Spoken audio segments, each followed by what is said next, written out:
रात के 11:30 बज चुके थे। निखिल रोज की तरह अपने लैपटॉप में गेम खेल रहा था। 2-4 ज़ॉम्बीज़ को मारे बिना निखिल को नींद नहीं आती। कमरे की सभी लाइट्स बंद थी। लैपटॉप की चलती हुई स्क्रीन से ही कमरे में थोड़ी रोशनी सी थी। यहाँ निखिल के साथ उसका रूममेट और जिगरी दोस्त देव भी था, जो सोया हुआ था। देव आज ऑफिस में रिजाइन देकर आया था। देव एक एड एजेंसी में कॉपीराइटर है। वो क्लाइंट्स के ब्रीफ पर ऐड लिखता है। देव को अपना काम पसंद है, लेकिन पिछले कुछ महीनों में उसके लिखे सभी एड्स या तो क्लाइंट या फिर देव की बॉस तारा ने रिजेक्ट कर दिए। देव को समझ नहीं आ रहा था कि उसके साथ हो क्या रहा है, लेकिन आज सुबह जो ऑफिस में हुआ वो भी देव की सोच और समझ से परे ही था। तारा ने देव को अपने कैबिन में बुलाया था। जब वो कैबिन में पहुंचा तो तारा ने उसे बैठने के लिए कहा। फिर करीब आकर वो धीरे से बोली, देव, मेरे सीने पर एक बोझ है जिसे आज मैं बिना किसी डर के उतार देना चाहती हूँ। तारा ने जो कहा वो देव के जरा भी पल्ले नहीं पड़ा। वो झिझकते हुए बोला, मैं कुछ समझा नहीं। जो बात है आप साफ कहिए ना। ये सुनते ही तारा ने अपने कैबिन में यहां वहां नजर दौड़ाई और देव के हाथ में एक कागज का टुकड़ा रख दिया। देव ने कागज का वो टुकड़ा खोल कर देखा।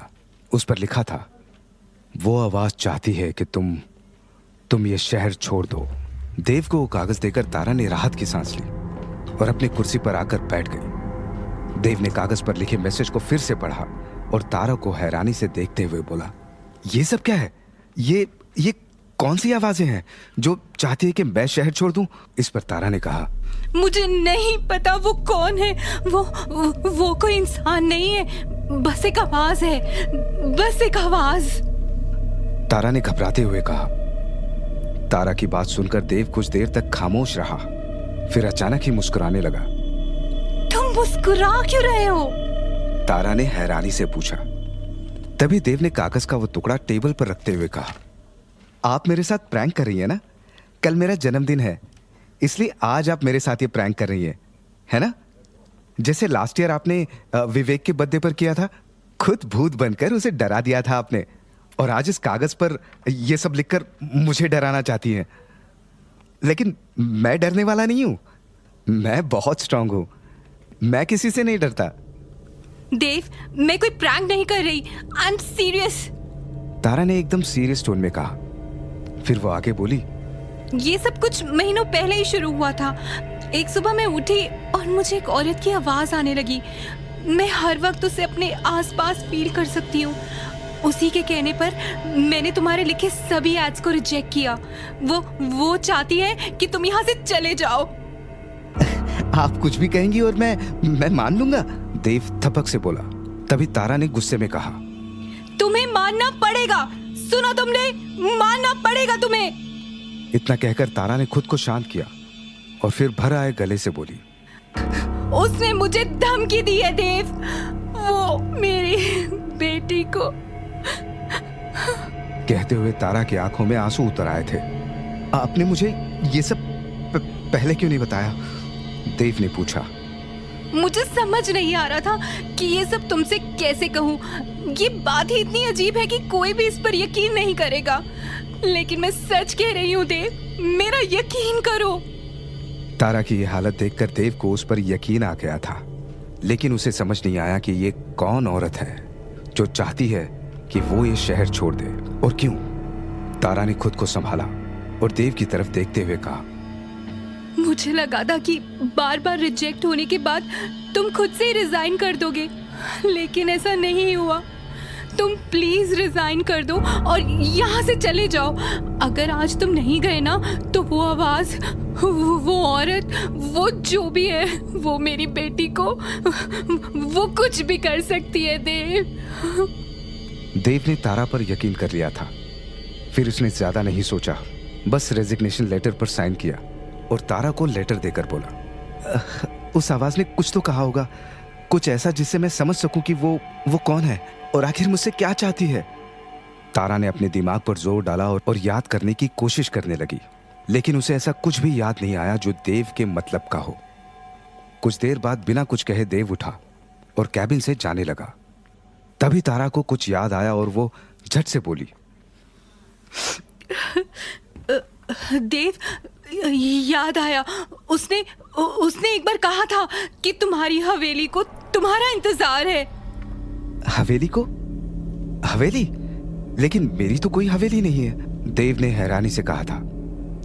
इधर अंधेरे कमरे में निखिल अभी भी ज़ोंबीज पर अटैक कर रहा था और देव सोया हुआ था, लेकिन चैन से नहीं। उसके माथे से पसीना टपक रहा था और चेहरे पर बेचैनी थी। लग रहा था जैसे वो कोई डरावना ख्वाब देख रहा है। फिर अचानक ही कुछ अजीब सा हुआ। जो चादर देव ने ओढ़ रखी थी वो खुद ब खुद खिंचने लगी। वहां कोई था जो चादर खींच रहा था। गेम खेलते हुए निखिल को भी लगा जैसे कमरे में कोई खड़ा है। निखिल ने फौरन देव के पलंग की तरफ देखा, लेकिन वहां कोई नहीं था। निखिल ने राहत की सांस ली और फिर से अपने गेम में लग गया। फिर कुछ देर बाद एक और अजीब सी चीज हुई। देव के पैरों पर पड़ी हुई चादर अचानक से हवा में लहरने लगी। तभी देव की आंखें खुल गई और वो उठकर बैठ गया। चादर सीधे आकर देव के ऊपर गिरी। निखिल को फिर लगा कि कमरे में कुछ तो है। उसने फौरन लाइट्स ऑन कर दी। जैसे ही कमरे में रोशनी हुई, निखिल जोर से चीखा, भूत भूत बचाओ भूत। निखिल की चीखें सुनकर देव ने चादर हटाई और तेज आवाज में बोला, अरे मैं हूं देव। देव को देखकर निखिल की जान में जान आई। उसने खुद को संभाला और फिर मुस्कुराते हुए बोला, ओह तू है। मुझे लगा कोई भूत भाई साहब है, लेकिन तू अभी तो सोया हुआ था ना, फिर अचानक से ऐसे उठकर। अपनी बात को पूरी करने से पहले ही निखिल रुक गया। वो देव के पास आकर बैठा और उसके कंधे पर हाथ रखकर बोला, फिर से वही बुरा ख्वाब देखा? हाँ यार, फिर से वही ख्वाब, वही हवेली, वही लोग, वही मौत का तांडव। यार पता नहीं ये ख्वाब कब मेरा पीछा छोड़ेगा। अगर तेरा ख्वाब किसी दिन सच हो गया तो? देख, मैं ऐसा नहीं कह रहा। वो दादी कहा करती थी कि बार बार आने वाले ख्वाब सच होते हैं, निखिल ने कहा। यह सुनकर देव हर बात की तरह चिढ़ते हुए बोला, ये तू बार बार ये क्यों बोलता है? मैं इन सब चीजों में नहीं मानता। ये बस एक बुरा ख्वाब है और कुछ नहीं। अच्छा ठीक है, ये बस एक बुरा ख्वाब है, लेकिन आज जो ऑफिस में हुआ, तेरी बॉस तारा ने आज तुझसे जो भी कहा उस आवाज के बारे में, उसका क्या? तारा झूठ तो नहीं बोल रही थी ना? निखिल के सवाल पर देव कुछ देर खामोश ही रहा। उसने टेबल से अपनी पानी की बोतल उठाई और पानी पीकर बोला, तारा झूठ नहीं बोल रही थी, लेकिन कोई साइकोलॉजिकल कंडीशन भी तो हो सकती है। क्या पता तारा मुझे जॉब से निकालना चाहती हो और इसलिए उसने अपने मन में एक भूत का कैरेक्टर गढ़ लिया, जिसके कहने पर मेरे लिखे सारे एड्स रिजेक्ट कर दिए ताकि मैं खुद ही रिजाइन कर दूं, क्योंकि मेरे कॉन्ट्रैक्ट में लिखा हुआ है कि 2 साल से पहले वो मुझे जॉब से निकाल सकती है। और देख मैंने आज खुद ही रिजाइन किया। तो तू कह रहा है कि तारा को साइकोलॉजिकल इशू है, पर वो हवेली वाली बात, वो उसने क्यों कही? तेरी तो कोई हवेली नहीं है, लेकिन तुझे बार बार एक हवेली का सपना जरूर आता है। तारा को तेरे इस सपने के बारे में नहीं पता, फिर उसने हवेली का जिक्र क्यों किया? देव के हाथ से पानी की बोतल लेते हुए निखिल ने पूछा। निखिल ने जो कहा वो सुनकर देव का सर ही घूम गया। उसे याद आया कि कुछ वक्त पहले ही अपने इस सपने के बारे में उसने तारा को बताया था। मतलब तारा ने आज ऑफिस में जो भी कहा वो सब झूठ था और उसने प्लान बनाकर मुझे जॉब से निकाला है, देव ने मन ही मन खुद से कहा। जब देव ने निखिल को यह बताया कि उसे भी यकीन आ गया कि तारा ने एक झूठी कहानी बनाकर देव को जॉब से निकाला है। देव दुखी भी था और उसे तारा पर गुस्सा भी आ रहा था, लेकिन कुछ ही देर में उसने खुद को समझा लिया कि जो हुआ सही हुआ। वैसे भी देव पिछले कुछ वक्त से लंबी छुट्टी पर जाने की सोच रहा था। अब वो बिना किसी परेशानी के ऐसा कर सकता था। रात के 12 बजने में अभी 10 मिनट बाकी थे। देव वापस लेट गया और निखिल से बोला, अच्छा सुन, अगर अंजलि केक लेकर आए तो मुझे जगा देना। जो हुकुम बर्थडे बॉय। निखिल ने कमरे की लाइट्स ऑफ करते हुए कहा और फिर से ज़ॉम्बीज पर अटैक करने लगा। देव ने भी आंखें बंद कर ली, लेकिन अगले ही पल उसने हैरानी से आंखें खोली और गौर से कमरे की छत को देखने लगा। देव को अपनी आंखों पर यकीन नहीं हुआ। कमरे की छत पर एक साया था, एक औरत का साया।